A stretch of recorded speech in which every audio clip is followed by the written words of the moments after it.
Halo Tribuners, kembali lagi di program Tribun News on Cam. Di episode kali ini kita akan berbincang dengan dokter ahli gizi. Beliau adalah Dr. Tan Shot Yen yang akan membahas terkait apa sih sebenarnya penyebab perut buncit saat sedang berpuasa. Langsung kita tersambung dengan Dr. Tan. Halo, selamat siang dokter. Assalamualaikum, selamat siang. Terkait buncit, justru puasa yang tidak makan tapi kok kita perutnya malah buncit. Sebenarnya penyebab perut buncit saat puasa tuh apa, Dok? Oke, buncit kan penampilan luar ya. Buncit itu disebabkan bisa karena memang lemak lingkar pinggangnya nambah, atau ini orang lagi kembung. Biasanya ada bedanya. Kalau kembung biasanya berasa tuh. Kalau dokter itu melakukan perkusi, kedengeran tuh bunyi tung tung tung tung tung, isinya perutnya kembung ya. Kayak kita lagi ngecek ini semangka isinya bagus apa enggak, tung tung tung tung tung gitu ya. Oke, jadi kalau kembungnya kita ngomong dua dulu deh ya. Kalau kembungnya itu karena kembung, nah itu biasanya kalau orang Jawa mengatakan sunduan, nah itu isinya gas. Nah kenapa bisa kena gas? Biasanya barangkali karena pilihan makan yang salah. Salah satu pilihan makanan yang salah misalnya nih, kita makan sesuatu yang lebih banyak kering. Orang-orang Indonesia tuh kebanyakan makanannya memang kering nih, karena dianggap, aduh kalau gue makan banyak nih, gue jejelin lambung gue nih, kayaknya gue bertahan nih sampai sore nih. Jadi semua yang padat gue masukin gitu ya. Menurut hemat saya itu salah. Karena apa? Makanan yang kering itu cenderung Anda goreng. Nah, begitu Anda udah kelebihan lemak, tapi lalu kemudian saya makan sayur, saya nggak mau berkuah, nanti rugi. Makan lalap yang banyak aja. Nah, kerap kali serat-serat yang tidak larut itu dari sayur juga buah si malakama kadang-kadang. Bukan berarti kita tidak makan sayurnya, tetapi kalau pilihannya salah, maka itu bikin gas. Nah, banyak orang nggak tahan itu kalau misalnya makan kol. Apalagi kalau buka puasanya kol goreng lagi. Wah, cilaka bener itu. Udah kol digoreng lagi. Waduh, itu kalau ngedebus itu baunya luar biasa.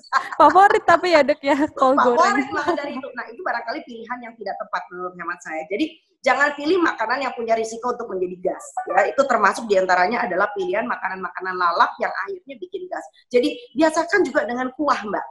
Ya, jadi saya selalu menganjurkan pasien makan lalap itu bagus, sehat ya kan, seger kan, antioksidannya masih oke. Tetapi tolong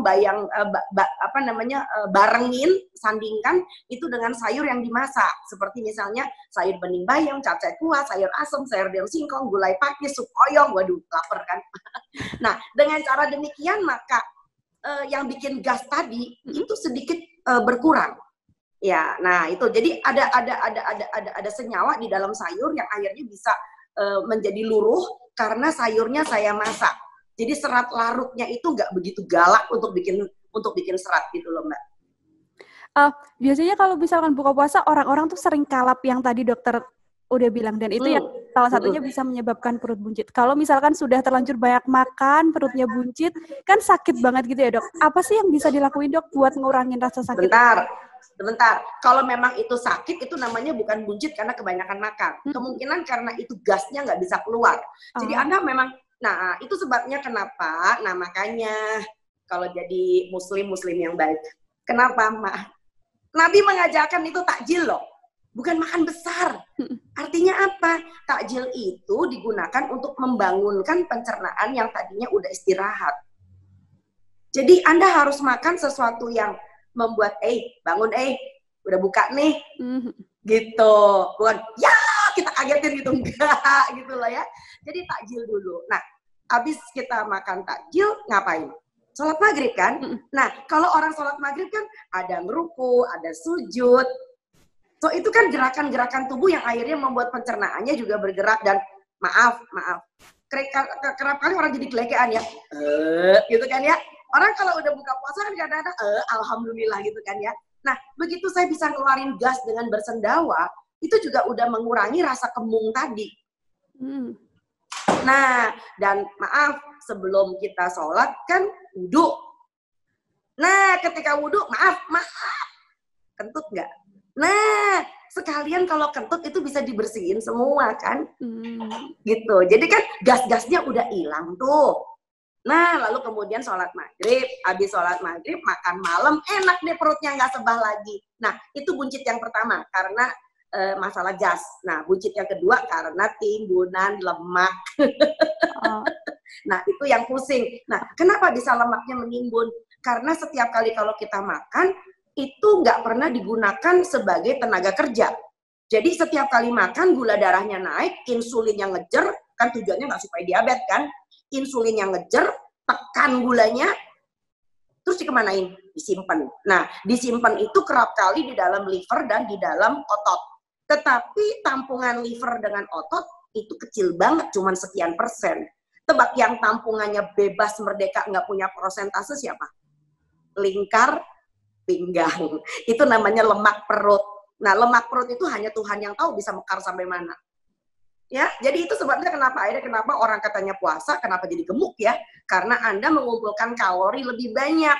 Nah, makanya seringkali pernah saya posting tuh orang jadi kaget. Dok, kalau misalkan nih ya, saya makan kurma 4 biji, 5 biji nih. Lalu kemudian saya minum seperti misalnya jus gitu ya, pakai shake gitu ya. Shake zaman sekarang, smoothies. Kan kesannya kayak gimana gitu ya, kalau kita cendol barangkali ya. Kamu tahu nggak? Itu sama kayak kamu minum Coca-Cola plus hamburger 1. Oh, junk food semua itu. Makanya jangan sombong. Itu sebabnya kenapa takjil ya takjil, nggak usah aneh-aneh. Kebayang nggak kalau udah pakai apa namanya kurma, pakai teh manis, bukan air tawar nih, teh manis. Udah pakai teh manis, kebetulan si emak lagi bikin bubur ketan hitam, ajar. Habis enak aja tuh, ada gorengan tuh, mumpung buka puasa kan, ambil gorengan bakwan 3 biji, wassalam. Itu jangan kalap, dan kalau langsung masuk semua pasti nanti kaget dan jatuhnya malahan nggak sehat gitu ya, Dek ya. Oke, terima kasih. Jangan makan kayak mau camping.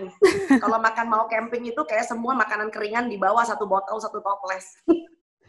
Terima kasih dokter. Itu tadi sama-sama. Assalamualaikum. Iya. Waalaikumsalam. Itu tadi Tribuners pembahasan saya dengan Dr. Tan, dan jika ada pertanyaan lain terkait hal tersebut, kalau misalkan mau ditanyakan bisa langsung ditulis saja Tribuners di kolom komentar, dan nanti kita bahas di episode selanjutnya. Sampai jumpa.